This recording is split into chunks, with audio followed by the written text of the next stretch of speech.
Okay, welcome back. I'm going casual today. We're currently basking in glorious sunshine here in the Garden of England in Kent, and I'm making the most of it. So I've been out and about doing lots of bits and pieces, having a break from the old sort of wargaming scene. I suppose I should really set up a thingy out in the garden and do my painting out there. But I've been enjoying the countryside and burning my head a little bit, to be honest. Anyway, that's enough of that.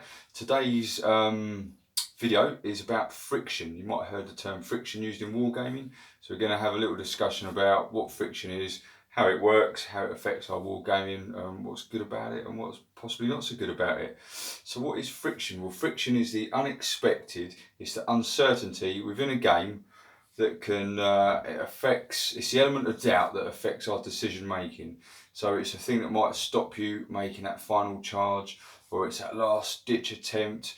It's kind of that Luke Skywalker moment where all the odds rest on you throwing that proton torpedo down the Death Star's exhaust port and blowing it up. So it's the uncertainty in war games. It's the probabilities and how they affect our decisions and the consequences of that. So what I mean by that is you weigh up the chances of something being successful, and then you look at what you might lose if it's unsuccessful. And then you take a punt on that, you base your decision on that. And friction is that sort of glue that holds all that decision making process in place. So how can we get friction? Well, there's lots of different ways. If you look at some of the earliest games like chess, for example, the friction comes from the other person. You don't quite know what they're going to do. There's always that uncertainty of what move they're going to make. So in its most basic form of friction, you've got the other player not knowing how they're going to react to something or what they might do. Then another common one we've got is dice. I mean, there are games that don't use dice, but the vast majority of war games in particular use dice. Dice work on probabilities. There's bell curves you can look up if you want to get into the mechanics of how dice work. If you're looking at creating games, it's quite interesting if that's the sort of way your brain works. But you can go on there, you can look at bell curves and probabilities, the difference between 2d6 and a d12 and the different ways they work. All factors into probabilities, the chances of different things happening, and you can base the statistics of different units or different mechanics within your game on those probabilities and factor in the friction right there. But there's some more unusual ways which are quite interesting when you start breaking it down. And what when you do when you finish this, well, you do what you like, but when you finish looking at this, have a think of some of your favourite war games and see if you can work out where in those games friction is, because they can be found in all sorts of different places. But I'll give you a few examples I like. So one that springs to my mind quite quickly, because it's a game I've only recently gotten into and found, is the movement dials and X-Wing. So have a look at these. I don't know if you've seen them, you might have done now. So this is a movement dial and X-Wing, and basically, without going into loads of details, at the beginning of the game you get all your ships, every ship's got a movement dial. Both players in secret spin their little dial round, and it basically shows you what move they're going to do. So you don't know what the other player's going to do. You put them all down, and then when you get to moving the ships around, you flip them over, and that's the friction there, because you're trying to make sure that your ships intercept their ships or that they line up or whatever. So movement dials, that's one interesting one. I've not seen it before. I think it's quite cool. Lots of games use templates, but that's the first one I've seen where everyone kind of almost throws their keys in the hat, if you like, to see and sort of says what they're going to do. Because once it's down on the table, it doesn't change. So it's quite cool. You can make a good decision, you can make a bad decision. So that's one. You've got command dice. So thinking of games like Chain of Command, What a Tanker.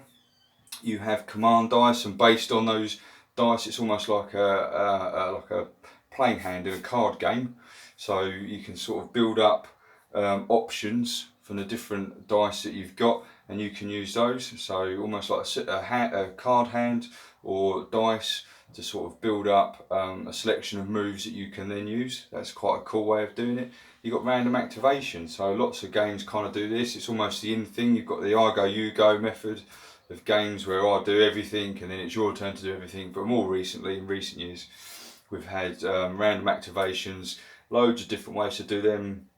Probably one of the most common ones that a lot of you guys will know is bolt action. Every unit has coloured dice all the dice go in the bag, you shake them up, you pull a dice out, and whatever dice it is, if I'm the red player and I've got red dice, if the red dice comes out, then I move a unit. If the brown dice comes out, because you're the brown player, then you move a unit. So that's a really cool kind of random activation. It's just another added bit of friction whereby you can't quite guarantee what's going to happen, and so all of your decisions kind of fall into probabilities. So do you commit units quickly, where you've got a higher chance of them actually being able to work, or do you wait later on in the game and perhaps miss that chance? Think of Sharp Practice, they've got a tiffin card. So you're doing your movement along, but once that card's drawn, that's the end of the turn. Everything sort of stops. Units might run away and everything, so you don't want to be leaving it too late in the game to play your hand. So different ways of adding friction in a game can be really fun. So have a think of your favourite game and just have a little think what it is about it. Where is the friction in that game, and how is that friction sort of achieved? And if you're thinking of writing some rules, or perhaps you do some homebrew stuff, understanding what friction is and the different ways you can achieve it is a really cool thing to put into your own game. So I'd recommend you doing that. So what is the problem with friction? Well, it has to be done right, and it has to have a certain element of balance to it, because if it's not realistic, then it can destroy the immersion, and if you destroy the immersion, all of a sudden the game you love you no longer like, or you sort of fall out with love.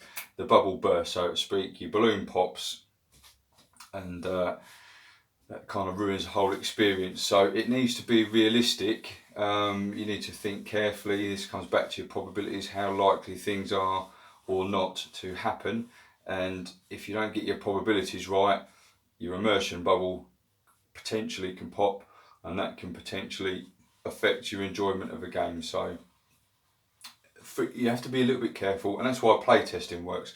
So many people do playtesting games before they go to market, go through tons and tons and tons of playtesting, and then when they come to market, we, the public, take them on as games, we play them, we give feedback to the guys that have developed them, and not all the time, but sometimes a second edition will come out, and the second edition quite often rebalances some issues which sometimes are to do with the friction as a result of the playtesting. So playtesting is really important and can affect how you work out your friction, so you have to be a bit careful.